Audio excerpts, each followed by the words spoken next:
అండి, అందరూ ఎలా ఉన్నారు? బాగున్నారా? మేమైతే చాలా బాగున్నాం. మీరు కూడా బాగున్నారు అనుకుంటున్నాను. ఈరోజు నేను కందిపొడి అయితే వేయించి చూపిస్తాను. కందిపొడికి ఏమేమి కావాలో చెప్తాను. ముందుగా ఒక పావు కందిపప్పు తీసుకోవాలి. నేనైతే రేషన్ పప్పు తీసుకున్నాను. కోటాలు ఇస్తారు కదా కందిపప్పు.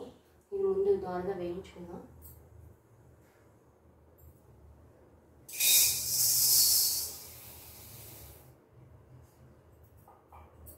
మనం కందిపప్పు పావు తీసుకుంటే దాంట్లో హాఫ్ శనగపప్పు తీసుకోవాలి. కొంచెం తగ్గించి పెసరపప్పు తీసుకోవాలి. నేను 3 పప్పులు కలిపి నేను కందిపొడి ఆడతాను. నేను 3 పప్పులు వేయించి మీకు చూపిస్తాను. కోటా కందిపప్పు కనుక కొంచెం బాగు చేసుకోవాలి. ఏమైనా డస్ట్ అది ఉంటే తీసేసుకోవాలి. రాళ్ళు అవి ఉన్నాయో లేవో చూసుకోవాలి.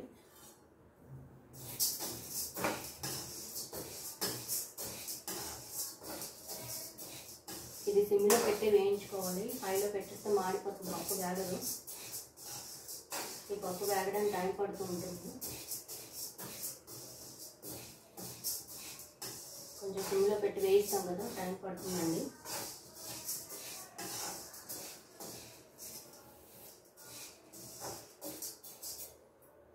ఈ కందిపొడి చాలామందికి ఇష్టమని అనుకుంటున్నాను నేను. ఎందుకంటే గమనించి ఏమి లేకపోయినా, కూరలు అవి లేకపోయినా కందిపొడి ఉంటే చాలు మనకి. అన్నంలో అయినా వేసుకొని తినచ్చు. కందిపొడి కలుపుకొని నెయ్యి వేసుకొని తింటే బాగుంటుంది.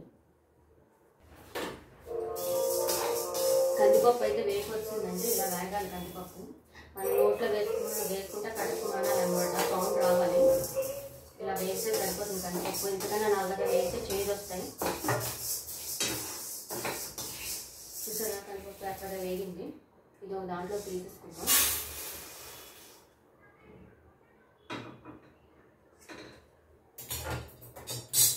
ఇప్పుడు ఇందులోనే సగం శనగపప్పు వేసుకుందాం. సగం వేస్తున్నానండి శనగపప్పు.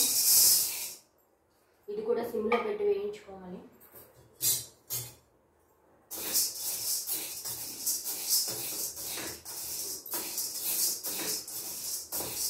ఇది కూడా బాగా సిమ్లో పెట్టి వేయించుకోవాలి. హైలో పెట్టామంటే మాడిపోతాయి, వేగదు పప్పు. కందిపప్పు అయితే ఇలా దోరగా వేగిందనమాట. నేను కోటా పప్పు యూజ్ చేస్తానండి. ఎక్కువగా ఇంట్లోకి కూడా కోటా పప్పు తెస్తాను. ఎందుకో మరి చిన్నతనం ఏమో ఎవరు సొంతంగా ఇంట్లో కూడా వాడరు. నేనైతే ఇంట్లో ఫస్ట్ నుంచి మా పిల్లలు చిన్నప్పటి నుంచి నేను కోటా పప్పు వాడతాను. బాగానే ఉంటుంది కందిపప్పు. కాకపోతే కొంచెం నీళ్ళు ఎక్కువ వేసుకొని 2 విజిల్ ఎక్స్ట్రా పెట్టుకోవాలి. కొంచెం పసుపు వేసుకుంటే మెత్తగా ఉడికేస్తుంది. చాలామంది అయితే కోటా పప్పు అయితే ఇంకా వాడరు. నేనైతే ఎప్పుడు మానలేదు, కోటా పప్పు తెచ్చుకుంటాను నేను.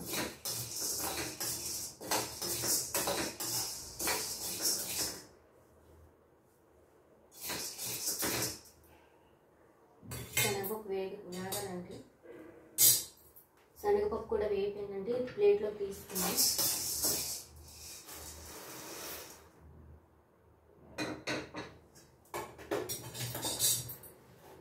శనగపప్పు కందిపప్పు వేయించాను. ఇప్పుడు ఇదే కొంచెం పెసరపప్పు తీసుకుందాం. కొంచెం పెసరపప్పులో ఏమి లేకుండా చూసుకొని, రాళ్ళు అవి ఉంటాయి కదా, అవి లేకుండా చూసుకొని వేయించుకోవాలి.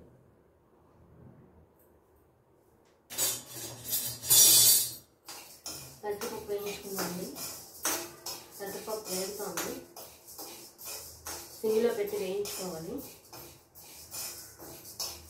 అది మాడిపోయిందంటే కందిపొడి టేస్ట్ అయిపోతుంది. ఈ పప్పులు వేగిపోయాక ఎండుమిర్చి, మనకి కారం ఎంత తింటారో చూసుకొని మనం ఎండుమిరపకాయలు వేయించుకోవాలి. నేనైతే కారం ఎక్కువ వేస్తాను కందిపొడిలో. కారం ఉంటేనే బాగుంటుంది. లేకపోతే ఫస్ట్ రోజు కారంగా ఉంటుంది, ఇక రాను రాను కారం తగ్గిపోతుంది అనమాట, చప్పగా అయిపోతుంది పొడి కదా. అందుకని చెప్పి కొంచెం ఎక్కువ వేసుకోవాలి మిరపకాయలు. ఇలా లైట్గా నెమ్మదిగా వేయించుకోవాలి. మనం స్పీడ్గా వేయిస్తామంటే మాడిపోతుంది పప్పు. రోజుల్లో మరి కందిపొడి, గోంగూర పచ్చడి ఇవే కదండి అందరికీను ఎక్కువగా వాడేవారు అనమాట. మా ఇంట్లో అయితే కందిపొడి, గోంగూర పచ్చడి, ఆవకాయ ఇవే ఎక్కువ ఉంటాయి. అవి లేకపోతే మాకు రోజు గడవదు. ఎన్ని కూరలున్నా, ఎన్ని పులుసు పులుసులున్న ఈ పచ్చడి మటుకు కంపల్సరీగా ఉండాలి మాకు.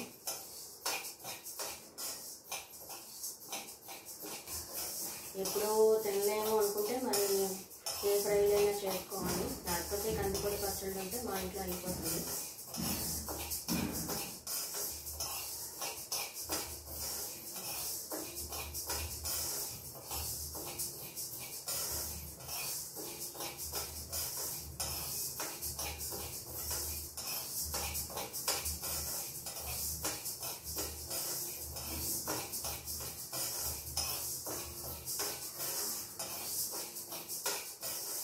ఇలా వేగుతూ ఉండాలి పప్పు. కొంచెం దాని పడుతుంది పప్పు వేగడానికి.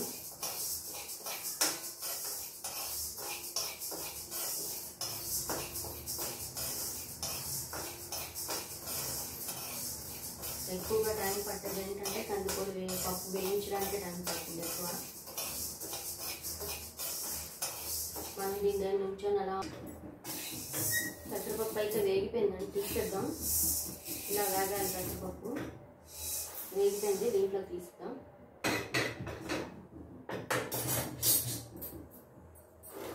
ఇప్పుడు ఎండుమిరపకాయలు ఇలా తుంచుకోవాలి.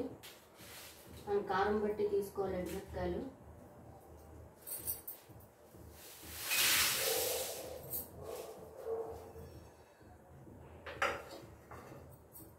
ఇవి కూడా సిమ్లో పెట్టి వేయించుకోవాలి. నల్లగా వేగిపోతే బాగా ఎండుమిరపకాయలు.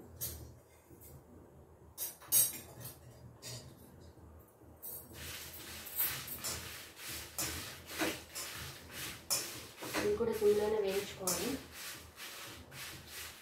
ఈ 3 పప్పులు అయితే రెడీ అయిపోయండి. పెసరపప్పు, శనగపప్పు, కందిపప్పు 3 పప్పులు వేయించుకున్నాను.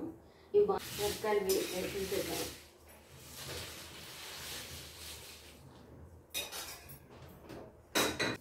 ఇలా వేగిపోయింది మిరపకాయలు పప్పులు అన్నీ వేగితే ఇవి బాగా చల్లారాక మిక్సీ ఆడుకోవాలి.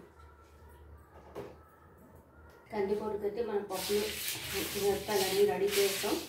ఇది చల్లారాక నేను మిక్సీ పట్టి చూపిస్తాను. మిల్క్ అయితే ఇవ్వకండి, అన్నీ వేసి ఆడుతారు కదా, స్మెల్ పోతుంది. ఇంట్లోనే మిక్సీ చేసుకుంటే బాగుంటుంది చల్లారాక. నేనైతే మిల్లుకి ఇంట్లోనే ఆడుకుంటాను. మీకు ఇడ్లీ కారం కూడా చేసి చూపిస్తాను. ఎలా చేస్తానో మీకు చేసి చూపిస్తాను. ముందు మూకుడు పెట్టుకొని దీంట్లో కొంచెం నూనె వేసుకోండి, ఎక్కువ అక్కర్లేదు. అది వేడెక్కుతుంటుంది. ఈలోగా మీకు చెప్తాను. శనగపప్పు, మినపప్పు, ధనియాలు ఈ 3 కూడా వేసి వేయించుకోవాలి. ముందు శనగపప్పు, మినపప్పు వేసుకుందాం.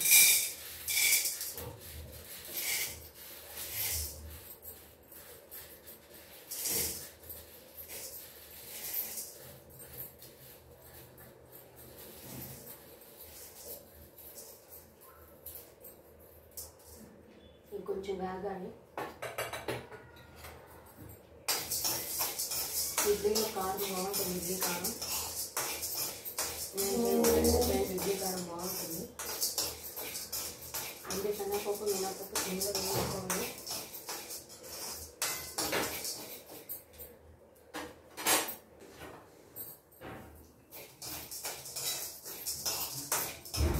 సిమ్లో పెట్టి వేయించుకోవాలి ఇడ్లీ కారానికి.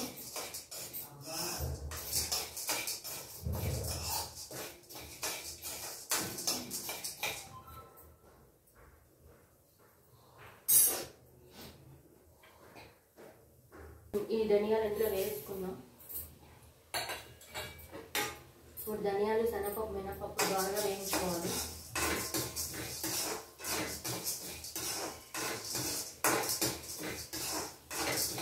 దీంట్లో ఇష్టం ఉంటే కరివేపాకు వేసుకోవచ్చు. కొంచెం వేస్తే బాగుంటుంది. మరి ఎక్కువ కరివేపాకు వేస్తాం, కరివేపాకు వేయకపోతుంది.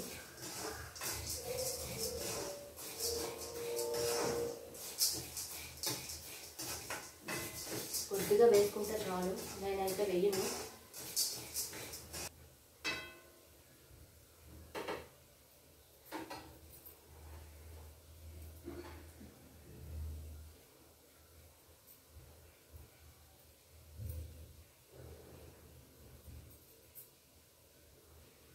కారపొడిలోకి నేను ఇంత చింతపండు తీసుకుంటే సరిపోతుంది. దీనికి ఉన్న తొడిమలని తీసేసి శుభ్రం చేసుకోవాలి చింతపండు. మనం మిక్సీ పెట్టేటప్పుడు ఇది వేసి ఆడుకోవాలి.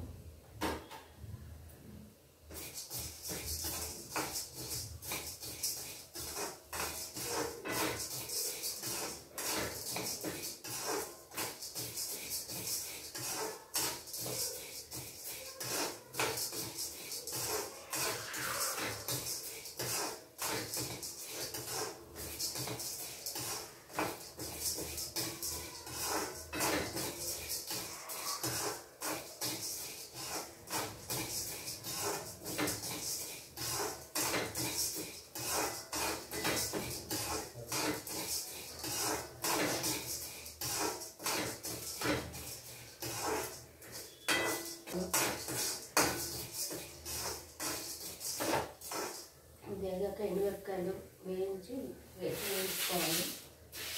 వీటితో పాటే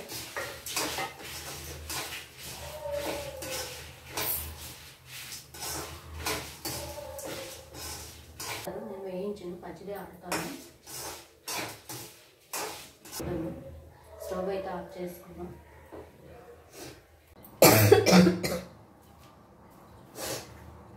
కందిపొడి అయితే రెడీ అయిపోయిందండి. టేస్ట్ చేసి చెప్తాను ఎలా ఉందో.